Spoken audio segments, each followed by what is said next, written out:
Today, we're going over kings who died in the most humiliating ways history could possibly come up with. And I don't mean a noble death on a battlefield with a sword in their hand and a poet standing by to write it all down. I'm talking about a king brought down by a dead man's tooth. A king who supposedly ate himself to death in a single sitting. A king who laughed so hard at one joke that his body simply quit. And a king taken out by somebody's pet. Let's get into it. Number 1.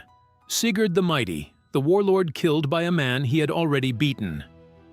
It's somewhere around the year 892, and a Viking ruler is riding home across the cold hills of northern Scotland, completely victorious. Tied to his saddle, swinging against the horse, with every single step, is the severed head of the enemy he just defeated in battle. By every standard of his world, this is a man sitting at the absolute top. He has about a week to live. Now, Sigurd Eysteinsson wasn't a king in the crown and throne sense. He was the second Earl of Orkney, which in the late 800s meant he was basically the law across a huge stretch of northern Scotland, a Viking warlord running his own little kingdom. He had been handed those islands by his brother, who had taken them for the King of Norway, and Sigurd turned out to be very good at the job, pushing his control deep into the Scottish mainland, into Caithness and Sutherland. The King of Norway, Harald Fairhair, had just unified the country and driven a wave of exiled raiders out to these islands, and Sigurd's family was sent to bring the whole region to heel. The man standing in his way was a local Pictish leader named Mile Breet, nicknamed the Bucktooth for the one enormous tooth that jutted out past his lip. Hold on to that tooth, because it is about to become the single most important object in this entire story. Sigurd challenged him to what was supposed to be a fair fight, 40 men on each side, winner takes all. Then Sigurd showed up with 80, 2 warriors riding on each horse to hide the real numbers. Mael Brigte reportedly counted the horses, realized the trap instantly, and chose to fight anyway, rather than run. It did not go well for him.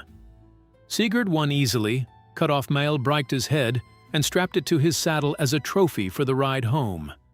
And here's the thing, as that head swung against his leg, mile after mile, the dead man's famous bucktooth scraped a small cut into Sigurd's skin, just a scratch. But the wound got infected, the leg swelled and went bad, and within days the mighty Earl was dead, killed by a corpse he'd been carrying around as a souvenir. It's like spiking the football in the end zone so hard you knock yourself out cold.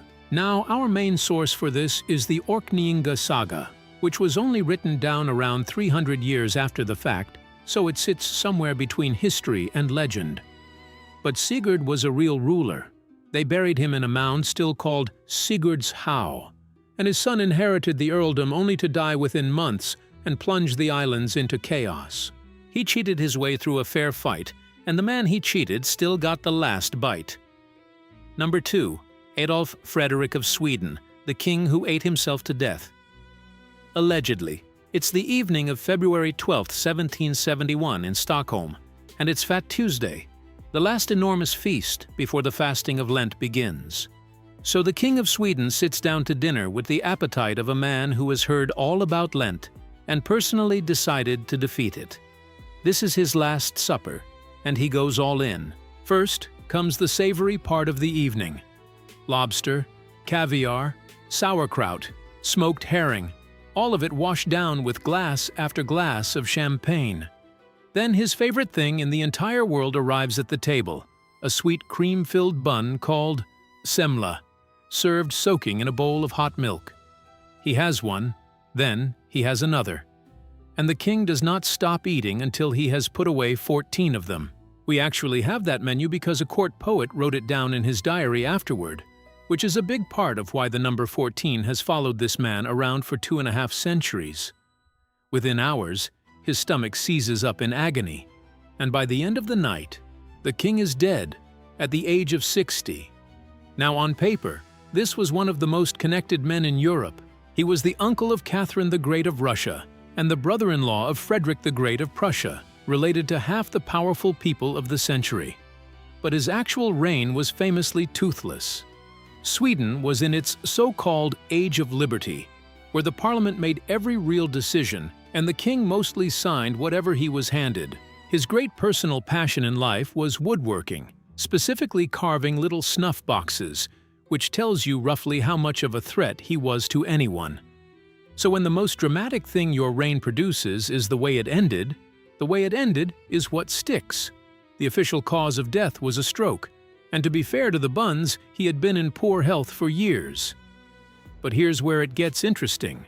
A lot of modern historians now think the whole gluttony story was basically propaganda, deliberately spread to paint a weak and unpopular king as a ridiculous glutton. Because just 1 year later, his own son Gustav seized total power in a military coup. That's a little like dying, and then having your own kid immediately turn the story of your death into a reason to take over the family business. Either way, the legend stuck like glue. Adolf Frederick ruled Sweden for 20 years, and history remembers almost none of it, and every single one of those 14 buns. Number 3. Martin the First of Aragon, the king who died laughing. And I mean that completely literally. It's May of 1410, inside a monastery just outside Barcelona, and the King of Aragon has a genuinely historic stomachache. He has this stomachache because he has just eaten an entire goose by himself in one sitting, which was apparently a fairly normal dinner for a man they actually called Martin the Humane. He was also, by most accounts, severely overweight, which is a detail that matters in a second. Feeling miserable, he sends for the one person in the world guaranteed to cheer him up, his personal court jester. This is a mistake. The jester, a man known as Bora, turns up late, and the king asks him where on earth he has been, and Bora answers him with a joke. He says he has just come from the next vineyard over, where he saw a young deer hanging by its tail from a tree, as if somebody had strung it up to punish it for stealing figs. That is the entire joke. In his language, it worked as a pun, the words tangling together in a way that does not survive translation. But to a man already doubled over in pain and possibly a little drunk, it was apparently the single funniest thing ever spoken out loud. The king starts laughing and he cannot stop. He laughs and laughs, by some accounts for hours on end, until his strained and overloaded body simply gives out, and he collapses and dies right there in the room. He was 53. It's the historical version of a 300-year-old company going bankrupt because the boss choked laughing at a meme. And here's the really wild part. Martin was the last king of the House of Barcelona, a dynasty that had ruled this kingdom since the 1100s, and he died with no clear heir, which immediately threw his realm into a 2-year succession crisis. It was finally settled in 1412 by a panel of negotiators called the Compromise of Caspe, who basically voted a foreign prince named Ferdinand from neighboring Castile onto the throne, ending centuries of native rule in one stroke. Now, accounts vary, and honestly, the dying of laughter story only shows up in writing more than a century later, so plenty of historians think the real culprit was plague, or his own severe ill health, or even poison. But the version that survived, the one people still tell, is the one where a 300-year-old dynasty ends with a punchline that nobody even bothered to write down properly. Number 4. Alexander of Greece, the king brought down by a monkey. It's October 2nd, 1920. A 27-year-old king is taking an ordinary afternoon walk through the gardens of his palace just outside Athens, with his German shepherd, Fritz, trotting happily along at his side. And then Fritz spots a monkey. The king really should have just kept walking. To understand how he even got here, his father had been pushed off the throne and into exile during World War I, along with Alexander's older brother. And Alexander had basically been installed as a puppet king, stripped of any real power and watched closely inside his own palace. And yet, during his short, strange reign, Greek territory actually grew by about a third. None of that matters in the garden. The monkey was a Barbary macaque, a pet that belonged to the man who looked after the palace grapevines. Fritz and the macaque go straight at each other, and the king, like a man with a good heart and no survival instinct, steps right into the middle of it to break up the fight. That is the exact moment a second monkey lunges in and bites him, deep in the leg and in the body. Servants come running and chase the animals off. The wounds get cleaned, but, crucially, never cauterized, which in 1920 was about the only thing that reliably stopped this kind of infection, and the king waves the whole thing away. He doesn't think it's serious at all, and he actually asks that nobody even make it public. That night, the bites get infected. He spikes a fever, and then comes sepsis. His doctors finally realize the leg is the source of it all and start discussing amputation. But here is the genuinely cruel part. Nobody is willing to take personal responsibility for cutting the leg off of a living king. So they hesitate and they wait, and the infection just keeps winning.